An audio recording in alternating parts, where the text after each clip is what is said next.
Welcome. We're conducting a series of interviews of Hispanic business stories. These are stories of Hispanic business owners who built successful businesses.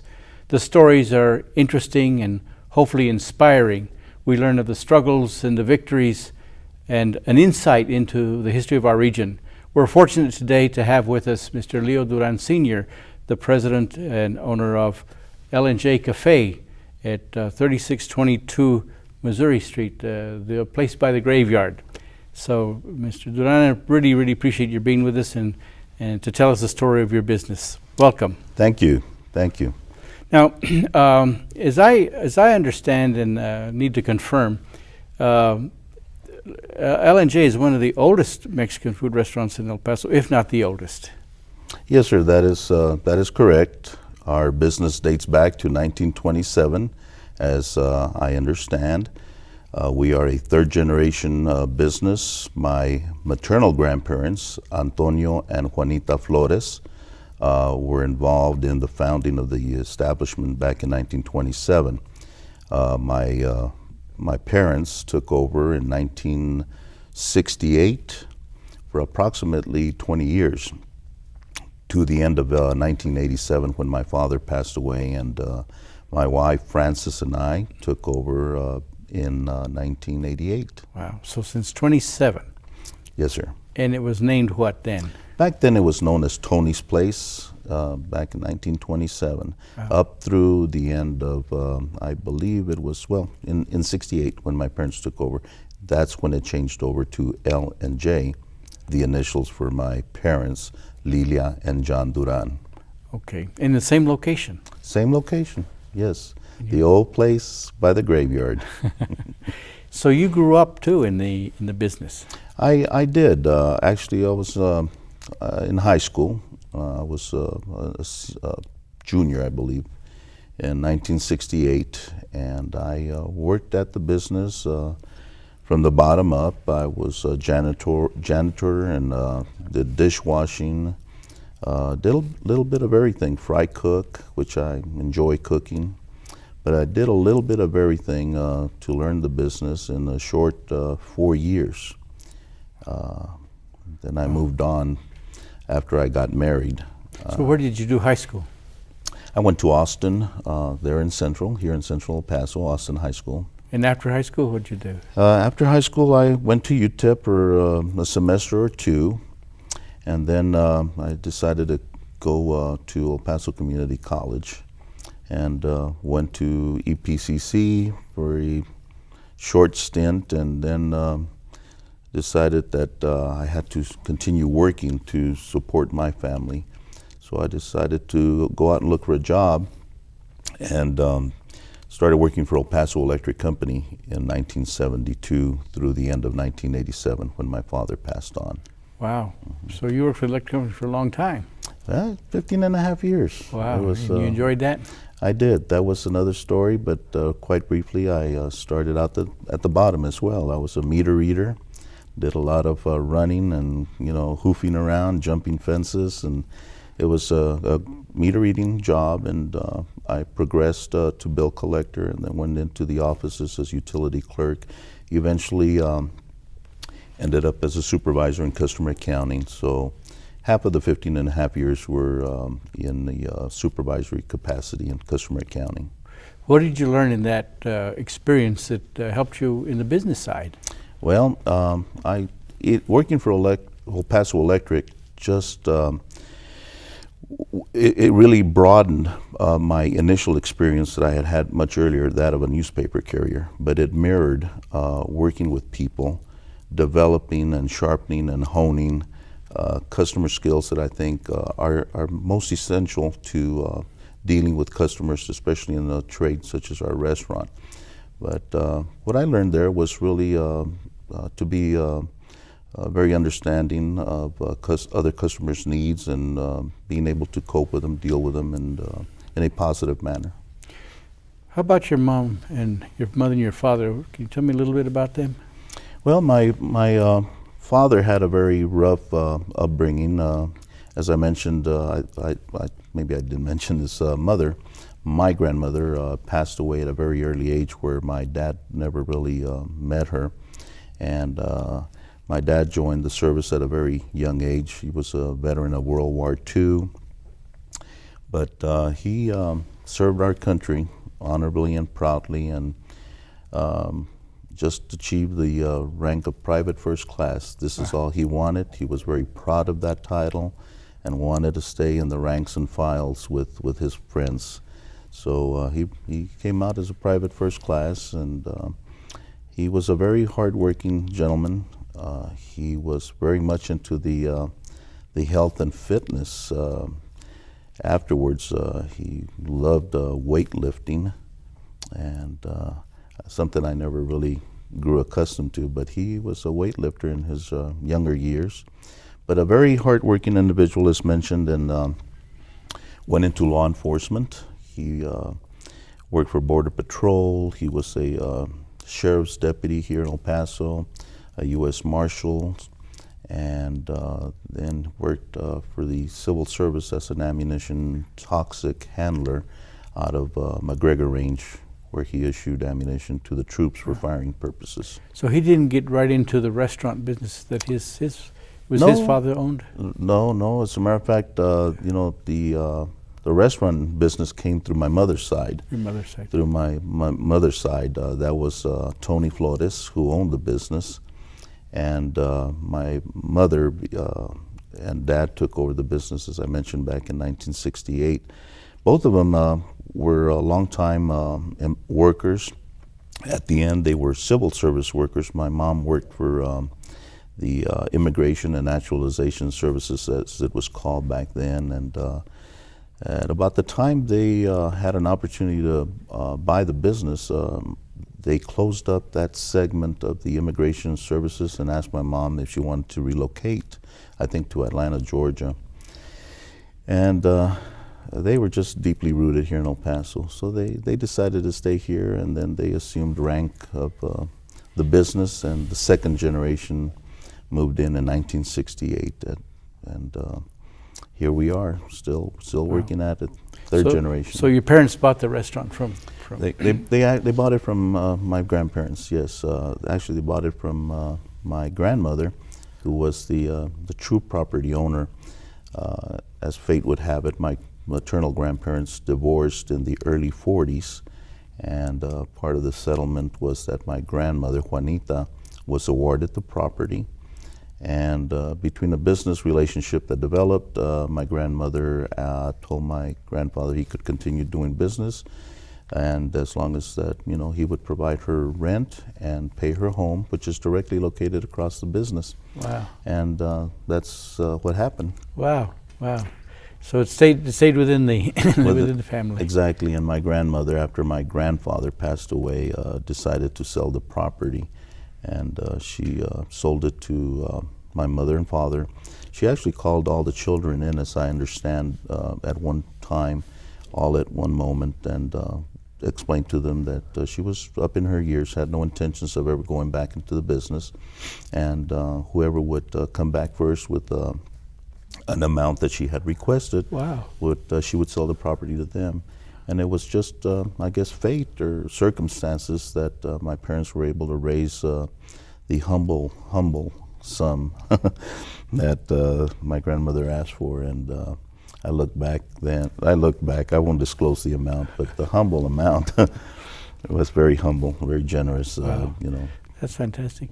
So as your parents you were a young boy at the time? Yes, back in, like I said, 1968, I was just really transitioning from a sophomore from Austin High School into junior year. So it was really exciting to move into that type of a business, because I remember being there when my grandfather had it, and I never knew I was going to end up there. It was a 360-degree circle, but it was a very exciting time for us. As I said, I spent 4 years learning it from a janitorial position, and that I seemed to do pretty good.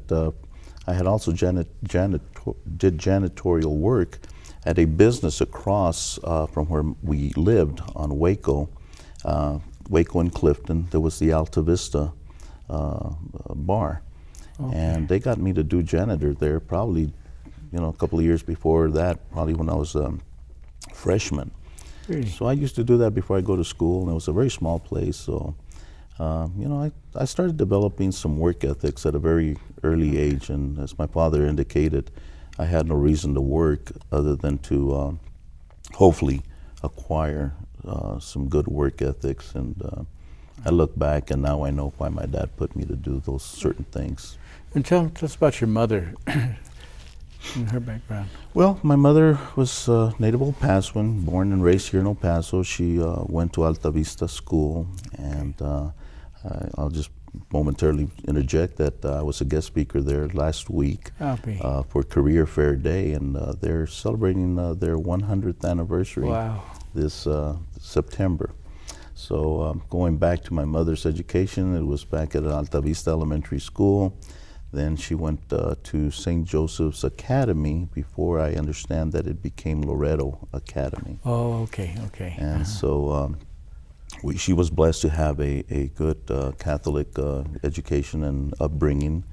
And after that, she started working very early on with immigration and naturalization, and ultimately retired from there when they closed the local office. That she worked immigration and naturalization. Then she moved from there to I lost the it was a certain other office, and I just lost the trend. It was health. It was a health and something. It was U.S. Health Department that she worked for. And they closed the local office here and relocated. Okay. And at that time, she decided to retire and was able to retire at that time. And then she went into the restaurant to run the restaurant. Right into the business. They had bought the property actually a few years before 1968. Okay. And I don't know if they ever really knew they were going into it until just things started evolving. So was it easy for them to? Do you remember those early days of your parents being in the restaurant? Was it an easy thing or tough? I think it was really tough at first because they were pretty much used to working for somebody else all of their lives, and you'd think it'd be easier, being your own boss. But I do remember it being difficult for them. It was an adjustment, as it was something totally different, being independent business owners. So they were really learning by the hard knocks of life, and they got their own bookkeeper back then. I remember bookkeeper being the general term, and their attorney who helped them kind of put the business together in that respect. But as far as the staffing and everything, it was a struggle like everything else at the beginning, but it didn't take long. It caught on, and we were very blessed to really have the business flourish for that period of time that the second generation, which were my parents, took charge of it. However, they were up in their years. I remember my father telling me that when actually it was my mother, that told me that probably one of my greatest assets was my age when we took over. Then that I remember my dad saying the contrary, that was probably one of the hardest things. He was 49 when he took over. So my mother was just, probably a few years younger, about 46. But, and I reflect back, and it makes sense to me, that at 49 you think, it's not too old by long. But being an independent operator and in the food and beverage industry, it is very demanding.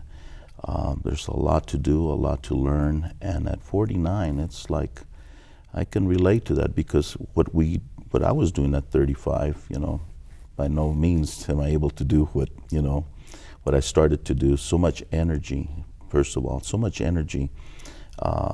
and living at the restaurant 24/7 as it goes. Wow. As I mentioned, now we have a daughter who's the fourth generation that has been working there for about 10 years.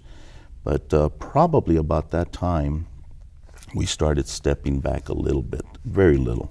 The little bit being at least we had a life in the afternoons. So that has been the good part about it is that we're able to balance some part of our life. So how many children do you and your wife have? Children that we have altogether, we have a united marriage. We have 5 children altogether. This is my second marriage, our second marriage. And we each had a boy and a girl from a previous marriage. And we have one child that's common to our marriage. And the child common to our marriage, Vanessa, is the daughter who's helping us manage the business and has been for the last 10 years. Wow. But really has been stepping up over the last, I say, 6 months. Wow. And your wife, Frances? Frances, yes, sir. She helps you in the restaurant. I don't know what I'd do without her. She is so strong. She always said, all I wanted was a little restaurant. Well, we started out with what probably was a little restaurant, but it has evolved. It has been a very good, successful business. It has grown so much that last year we started looking into an expansion remodel project. And here we are a year later. We're probably on the cusp of moving forward on that project.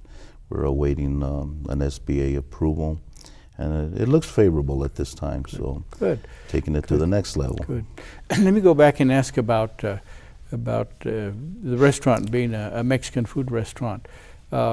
Was, as you remember, was that really popular, going out to have Mexican food here in El Paso when you were young? From when I remember, it was, and it still remains very true that I see that, I saw that back then, I still see it now, and the only thing that has probably changed is the way, the attire from old pictures that we have there at the business. We have pictures of people that would go in suits, ties, right. Fur coats. It was an upscale, it was a very upscale dress for people to go out and eat. Right. Now it's very casual and very laid back. Yeah. But that's one of the biggest differences that I see on pictures. Because I don't remember, as a young man, I don't remember too many Mexican food restaurants in El Paso. And you weren't on the main street. You're kind of hidden, but people knew where you were and still do. Yes. So what is, is there some secret to your menu? I do feel that there are some trade, secrets. However, I do feel that these recipes that I would label pretty much 4th and 5th generation recipes, they have not been altered significantly, if at all. I believe the consistency of maintaining these recipes, balancing the seasoning. We feel very strongly on seasonings. Here, as far as our particular food, we like to coin it as border regional Mexican food.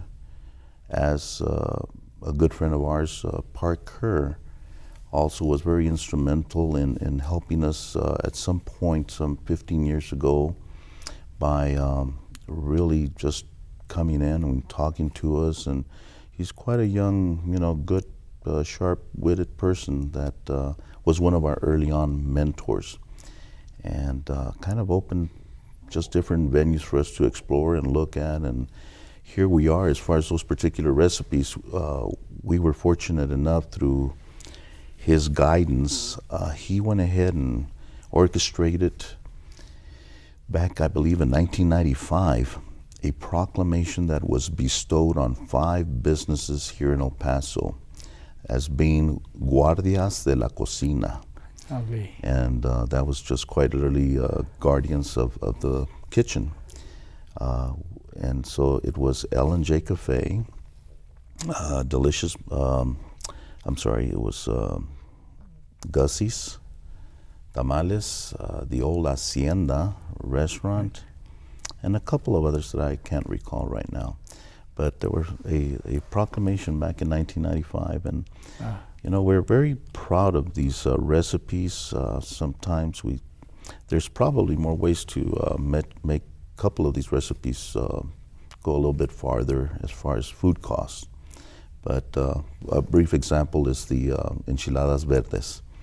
We use the Anaheim, the long green peppers from the region here, but we chop our chilies up. And I know that if we purate it, it would go a lot further. It would really stretch our food costs, but that wasn't in the recipe. So what works, works, and we've decided that that's the way it's going to be. I mean, that's the way it's been for several years. So your green enchiladas really have green chili. That's for sure. Absolutely. The mild, long green peppers. Wow. Whole. I mean, not whole, they are chopped up. But, And do you know the origin of some of these recipes? I believe, without being specific and without true knowledge, is that they must date back to where my great grandparents that I'm aware of, from their origin in Mexico, and it goes back to the Chihuahua, Torreon area. So one of these days, maybe I'll be blessed. I mean, I went as a child, but I haven't been back in recent years. But really, the palate is it's an El Paso flavor. Was that fair to say? I believe so. Yes, sir. Is there such a thing as an El Paso flavor in Mexican food? I do. I think it's very unique. I pride myself on saying that we are the Mexican food capital of the world.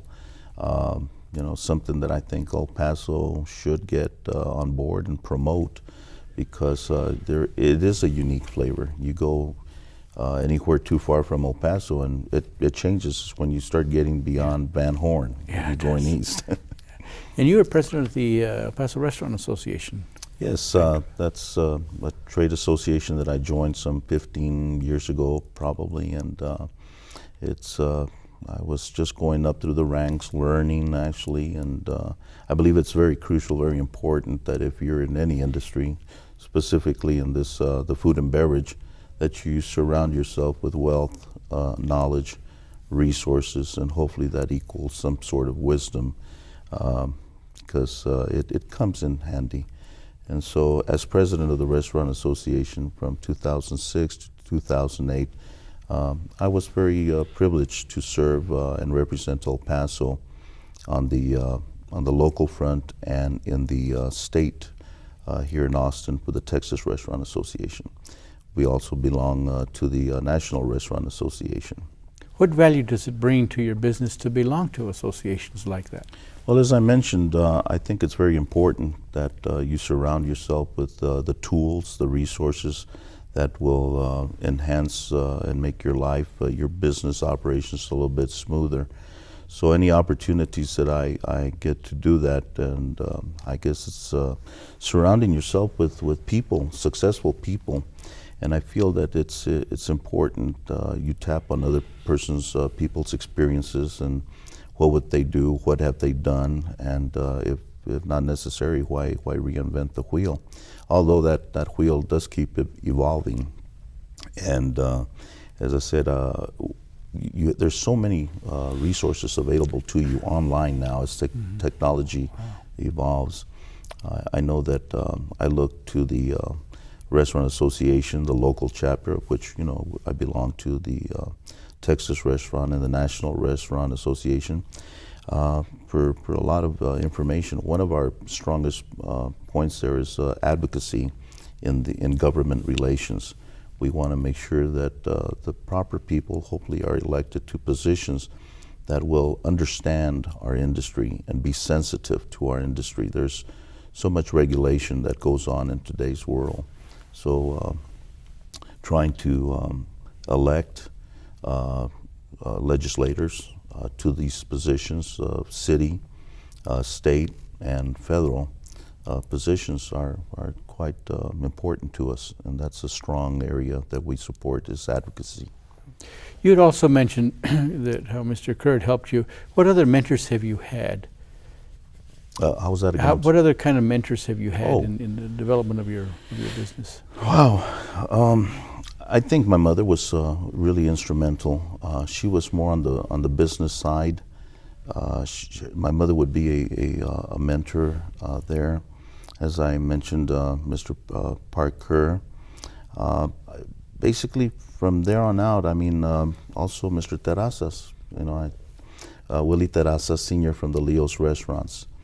I was blessed to know him, and made it a point to go visit him on his storefront there on Montana Street shortly after my wife and I took over in 1988 after my father passed away. So I would consider him a mentor, even though it was a very short meeting that we had.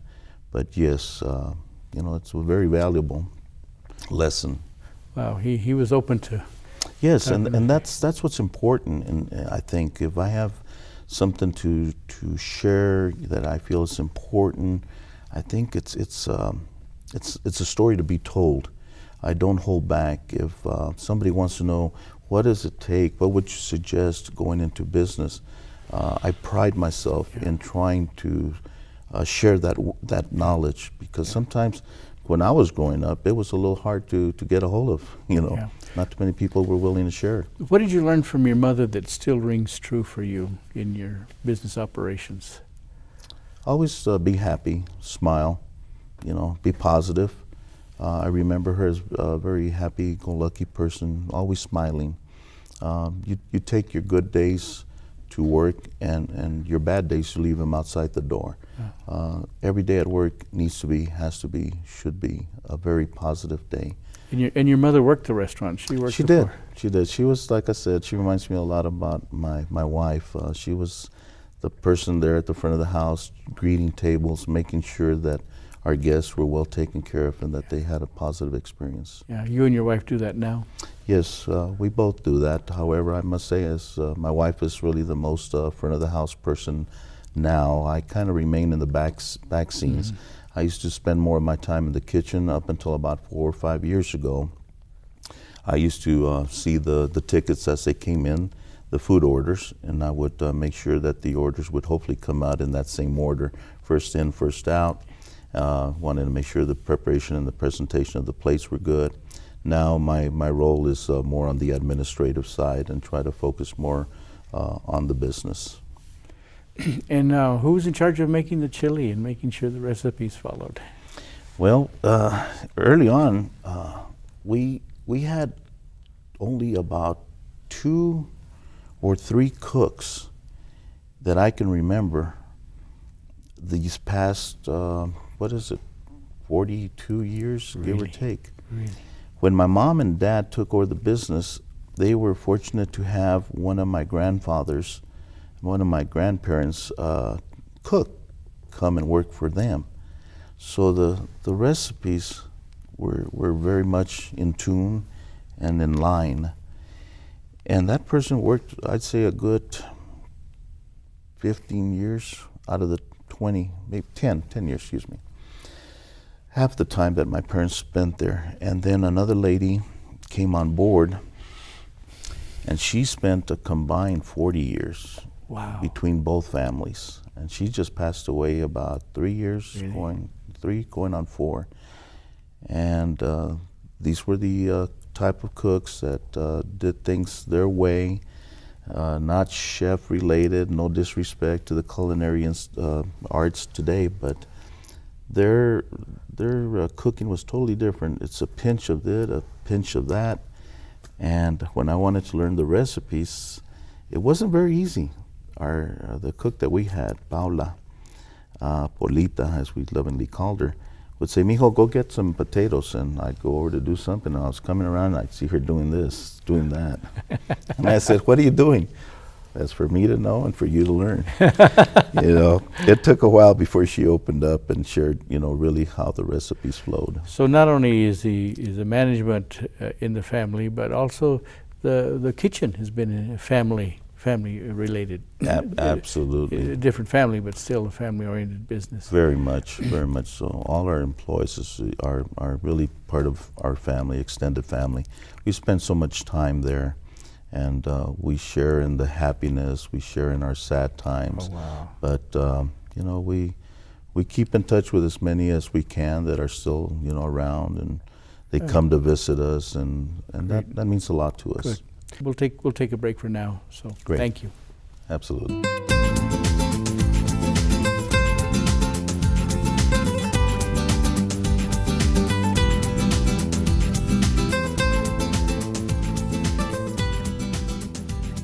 Welcome again. We're continuing in our discussion on the Hispanic business stories with Mr. Leo Duran Sr., the owner and president of L&J Cafe at 3622 East Missouri. And we've been talking to Mr. Duran about the history of the restaurant and want to continue. His family has had the restaurant since 1927. Mr. Duran's parents took over the restaurant in '68, and Mr. Duran himself went into the restaurant about 1987, 1988. Is that correct? Yes. And we appreciate your continuing to share with us. So, Mr. Duran, when you got into doing the restaurant after working for the electric company for 15 years, That's correct. was it a shock to come in and have to manage an operation? That's a good lead-in. Yes, it is. It was. It was. We had a short time to do our homework, that is, my wife and I. We had about a month to make a decision whether we wanted to make that switch. I worked for the electric company. I was in a managerial supervisory role there. And my wife worked for New York Life Insurance. And she had also been working for a few years with the company. Nonetheless, we had about a 30-day window to make a decision, and it was very difficult from that onset, being that you already knew what type of a job you had. You had a Monday through Friday job. You had holidays off, benefits, et cetera, et cetera, et cetera, paid holidays. So it wasn't easy, but there again, there was a question we kept going back and forward, is that what if it didn't work?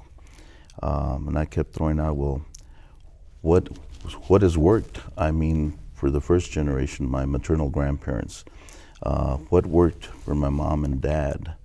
And we still kind of struggled with that, but there was a mystique that we had to explore. And it was an adjustment. As I said, you're used to making so much, you have your budget. We took the plunge.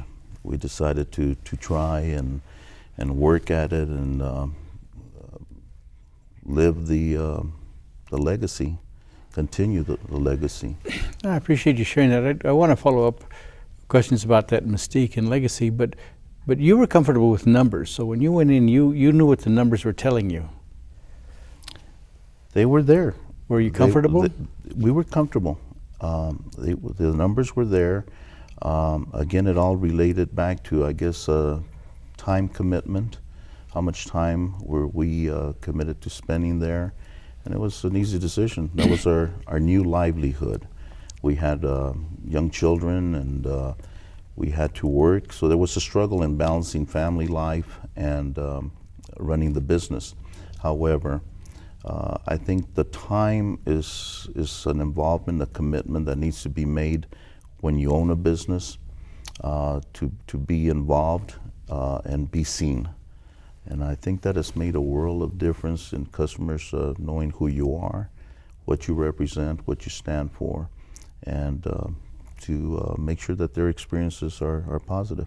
So as you went in, you and your wife had to select roles. How did you select the roles that you were going to play in running the restaurant? Well, she was more hands-on in the respect of, checking with guests. My mother went ahead and made sure that I understood what she used to do as well, as far as the numbers, doing payroll, submitting the daily reports, the daily sales to the bookkeeper. And I learned how to do payroll. I still remember it was a little voucher, white voucher, and cut up a little carbon paper, put in between. You did payroll, and we did it all by the old books, as far as your FICA and federal withholding taxes and how much they earned, how much was withholding, all of it by hand. You did all the calculations. Yes, all the calculations, and that's how I remember doing it. And lo and behold, now you have, QuickBooks. You have. This is what we use now. And so, how many employees did you have when you started?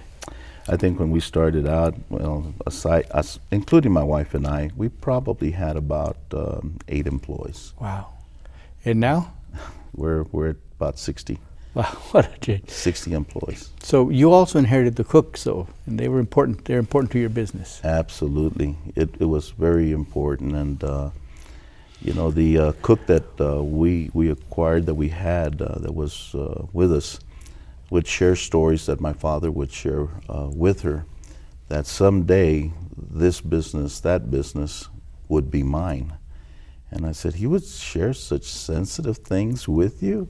He said, yes. And how did he go about picking me? I says, he just knew. And it's very difficult because I do have a brother and a sister, and they also tried and worked at the business for a while as they were growing up.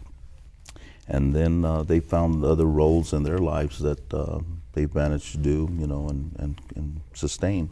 But again, mine was a 360. I started in 1968 for 4 years, went to the electric company, and never in my wildest dreams did I think I'd ever be back in the business. Not because I didn't like it. I just thought I already had a job for 15 and a half years. That's where I was going to retire from. And I visualized my parents selling the business, enjoying the fruits of their labor. And many a times I would tell my mom or my dad, and say, why don't you sell the business? I mean, travel, upgrade your home, enjoy. Now, that same thought is on my back. Somebody tells me, sell it. No way. Yeah. It's just something that you just can't just sell it. Well, why not? Say no way. Why not? There's a legacy. There's a legacy there. As I say, being the oldest continuous family-owned and operated business, I think we have a responsibility to the community to continue that. El Paso and the region has been very good to us, and I feel that we need to work in partnership and keep that harmony. The expectations of the community as far as providing good, great Mexican food, that has been known for years. As long as it can be done, and as long as everybody's happy doing it, why not? So is that the mystique? That must be one of the biggest things. Is just the continuity. The other thing is really goodwill that has been developed over the years. There's been some groundwork, some hard work, what do they call it, blood, sweat, and tears over the years. And I think that goodwill is unapproachable. I mean, how do you put a figure to it? How do you put value to that? Especially when it's, I mentioned, 84, 85 years now. It's something that you develop over time. And so that goodwill, I think, is there. Another, area, being close to the cemetery. When you talk about mystique, my great-grandmother, maternal great-grandmother is there. My grandmother's there, uncles. So what I'm saying is that I believe that there's some blessings. I believe there's some some ties there that they want to see that this business continues to prosper. And so I remember when we had our grand opening back, 1988, when my wife and I took over. We made it a point to open the business door on the Stevens side, which is directly across the Concordia Cemetery. We opened it up. We had mariachis playing, and we hope that music carried over and made everybody happy over there on the other side. But we have felt that that's been also something that has to do as far as the business, being that we have family members that have been so close to our business, that have worked at the business, that I believe it's got some kind of spirituality in a good, positive manner. Let me ask about the business education of Leo Duran. What was that? Where did that? How did that come about? It's a hard knocks of life. Tell me about that. As I mentioned, when we took over the business, I thought that we had a clue. We were clueless, quite honestly. We were clueless. The education was there's always the theory, and there's always the practical, the hands-on side. Education side, I fell short. I should have continued my education. One of those things that I never dismiss. I still see people graduating at 73, 80 years old, but mine has been mostly the hard knocks of life at the very beginning.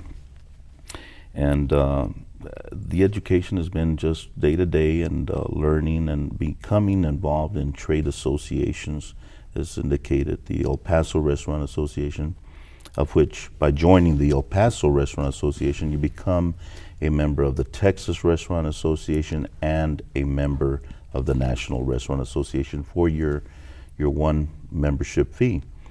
And it's like everything else. If you're a member, you're going to try, at least I do, to learn as much as I possibly can from these trade associations. So from the managerial side and management side, it has been ongoing to this date. Do they provide good good tips, good instructional materials? They do. We have a wealth of resources available through the Texas Restaurant Association and the National Restaurant Association as well. I mean, there's a wealth of information on the financial side, from the managerial side. I've always, I look back and looking, I say that I think you need to surround yourself with successful people to become a successful person. Why is that? Well, I feel that you learn the attributes that you may or may not have from others that have experienced it, that learning just what those gifts are to be in business. But let's go with saying that some of those successful people important to my business plan are a good corporate attorney, a good CPA. Back when I started, it's like everything else. It's very difficult financially to jump from, I used the word earlier, bookkeeper, and no disrespect, right. But bookkeeper, accountant to CPA. Well, we know that there's probably more information from a certified public accountant that can give you more decisions as far as your financial status. So if the wealth was there at the very onset, I mean, I probably would have started with the CPA. And your attorney, well, you always want to have a good attorney in your corner that's going to guide you as far as your business structure, your help you with your business decisions. And then from there on, your management team. So that's very important. Management has become a little bit more spread out over the last, I'm going to say maybe 10 years. We are now actually getting people to help us work our business and represent our true interests, mirror those interests as far as making our customers feel welcome and have a good experience. So management is very important. I feel like we like our business, we love our business. We're going to be there till the Lord calls us. However,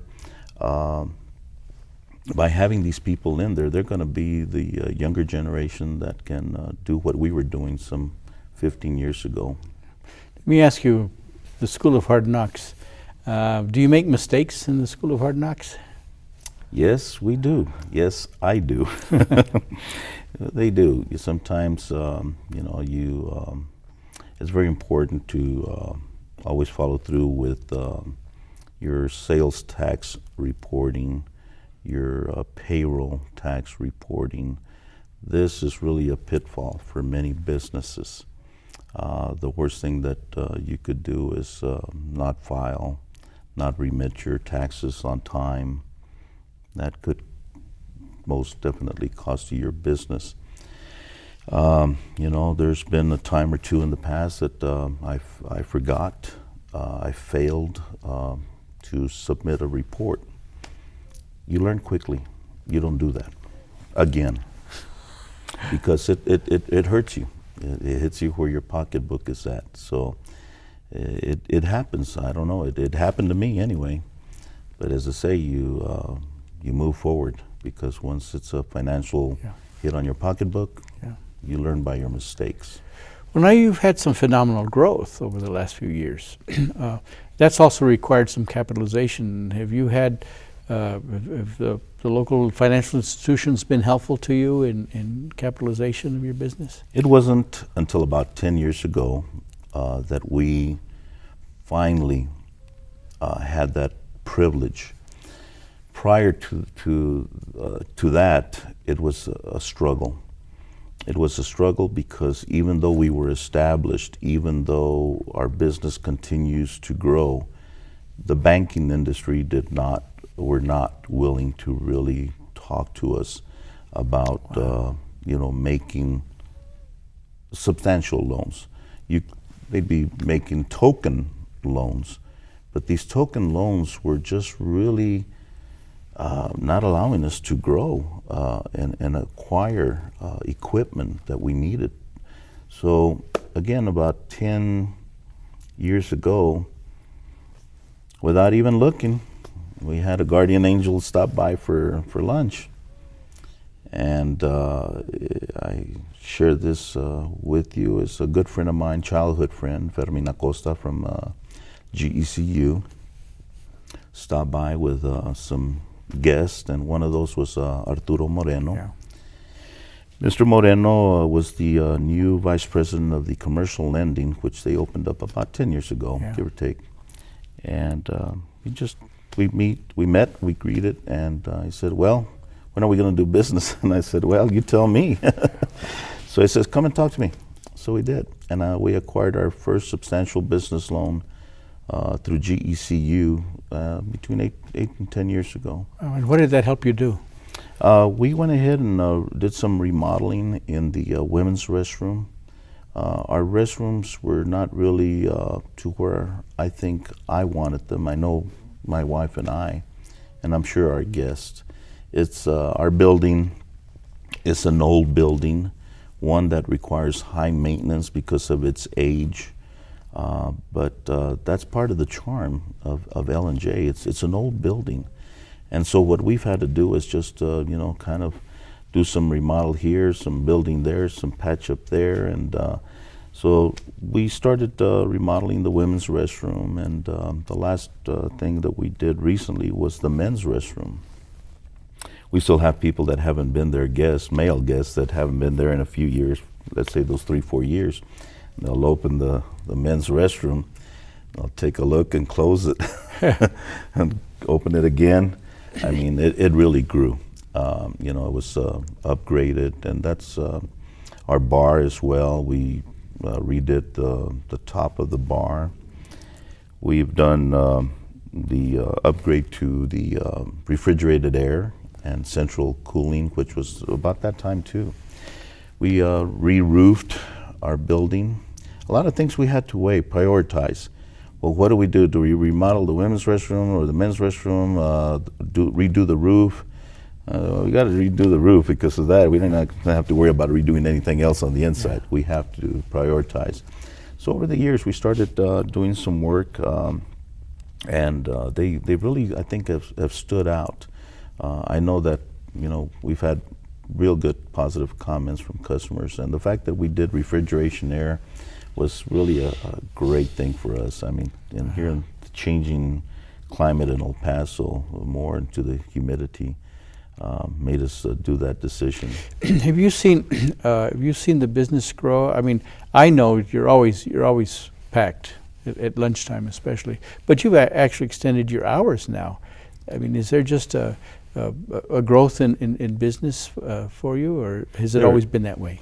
Well, it's always been that way. However, we've seen a more stronger growth over the last, I'm going to say 5 years.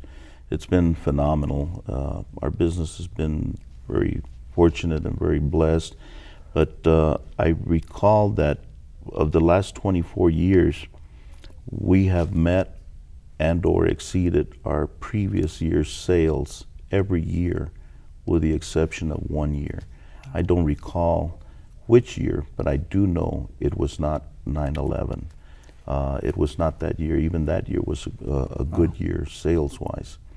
Let me ask you, because El Paso has a plethora of Mexican food restaurants, and you know some can survive, a lot start and a lot don't survive. You're able to grow in an environment where there's just, you know, hundreds of Mexican food restaurants. Is there a secret to survivability? Well, hands-on, being at the business, I think is very important. I think the consistency of your product, your quality. Everybody knows in the restaurant business, your portion control. We seem to have a little difficulty on portion control. So I'm saying our portions are very generous. Yes, they are. Yes, and they are. so I think there's, as I said, just the consistency and quality. You know, we believe in those two elements, the quality. We buy quality sour creams. We don't water them down. Your guacamole is freshly made. You know, you can just get them already in a box where they're already shelled and shucked and what have you. But we do a lot of things, I guess, back to the way that my grandparents and my mother did. And slowly, I got to admit, we are evolving, just due to the nature of the beast. There's by having to evolve in value-added items. But well, you're also now bottling or canning chile sauce? Well, 5 years ago, my wife really took seriously to customers saying that they enjoyed the red salsa, the chile de árbol that we serve there at the restaurant.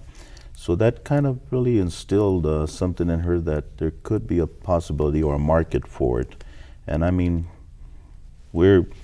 I still say we're learning the restaurateur side of the business, you know, even though we've been there 24 years. So to take on and diversify was even more challenging. But we have another company called Tombstone Chili.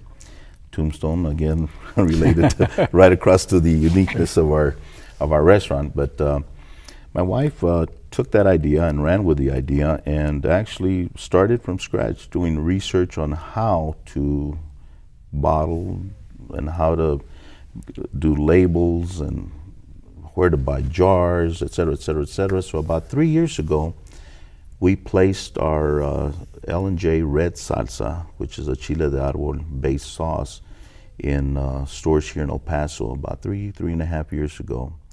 And again, our thanks to Food City of El Paso. They were our anchor stores.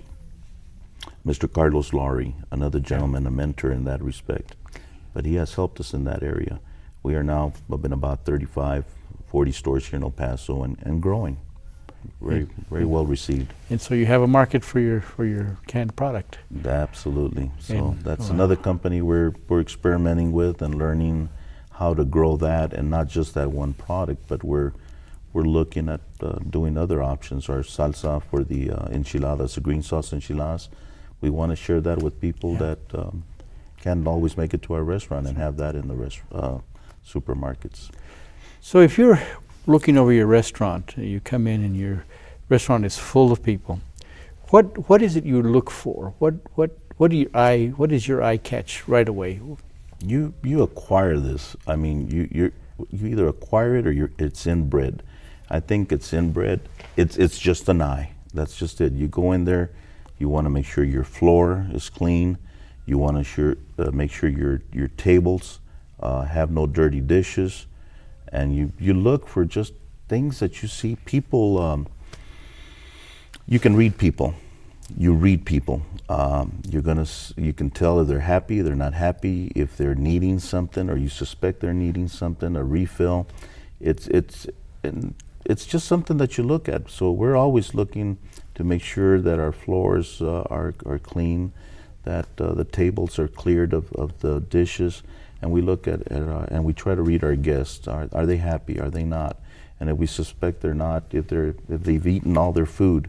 It goes back to my grandmother. God, she would always go by, ¿por qué no se comieron todo? You know, why didn't you eat everything? And she would make sure that they would either eat the whole food or take it with them, And I guess that's some of the things that we want to make sure. If somebody's not eating their whole food on the plate, then we want to know why. Was it too much or something? But most of the times it's just reading people. Let me ask, now running a restaurant, building it, now you see the restaurant growing. What has it done for you personally, you, Leo? What is building the restaurant and maintaining it done for you personally? I think what's doing it is a drive. It's a drive to become more successful. I want to see our employees more happy. I want to grow the business not just from the numbers coming in, but those numbers coming in, I want to see those monies, those turn into benefits for employees. As we well know that health insurance is a big concern. Hopefully something becomes of that, but we're trying to look into that. We do from time to time, every year, every other year, and trying to see if we can extend some of those benefits over to the employees, because if you have a well-rounded, happy staff and they do have some benefits, you're able to retain these employees. So it's not about just money that comes in to the establishment and how you work that to pay other payables, but there needs to be some incentives for employees, and that's where becoming more engaged and involved with the community, with your legislators, with the trade associations. This is how you start working at some of these things. You haven't had an issue with turnover's not been an issue for you in the last few years in terms of waiters, and is that a problem for a small business? Well, for the most part, it is a problem for the industry. I got to admit that ours has been pretty stable. I mean, it comes in cycles. For whatever reason, we have employees that stay there 1, 2, 3, 4, 5, 6 years. And then there's a little cycle somewhere that we can pinpoint that once somebody falls off that bus, another one falls off that bus. Some are voluntary, involuntary, but it comes in cycles. And as we speak right now, we're talking about really like your waiters and bussers now. Right now we're experiencing a situation, but in the back of the house, in the kitchen. And that's kind of like the nerve center. I mean, that's really important. However, that that also comes in cycles. And just the last 2 days, thank God, it seems like you wait forever to see good, qualified, self-motivated employees. But for 5 or 10 that come through, you come up with a lucky one.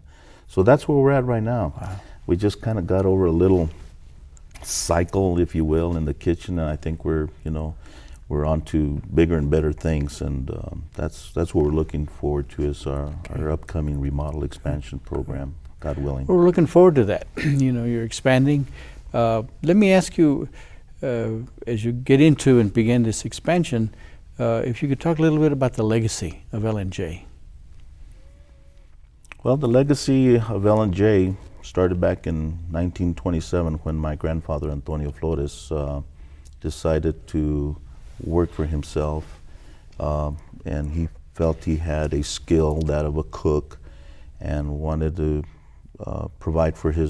better provide for his family. And I mean, back in 1927, as we hear, as far as the economies, the Great Depression, they weathered some really difficult times, back in that first generation. The second generation also experienced some turmoil, that of civil unrest in the 50s, 60s, a lot of turmoil, uncertainties, and God only knows that in my generation we still see some uncertainties with the Middle East. We see the economies.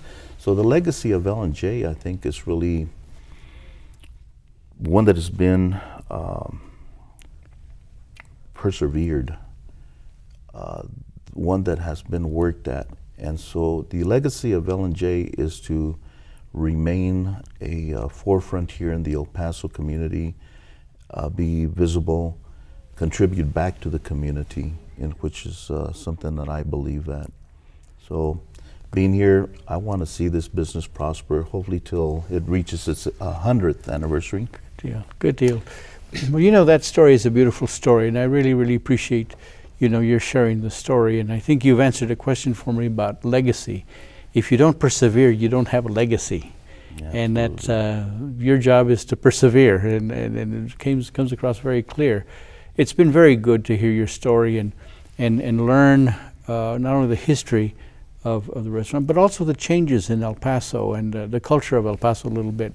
And I hope our viewers have enjoyed the story, and if they don't know about your facility, they will soon.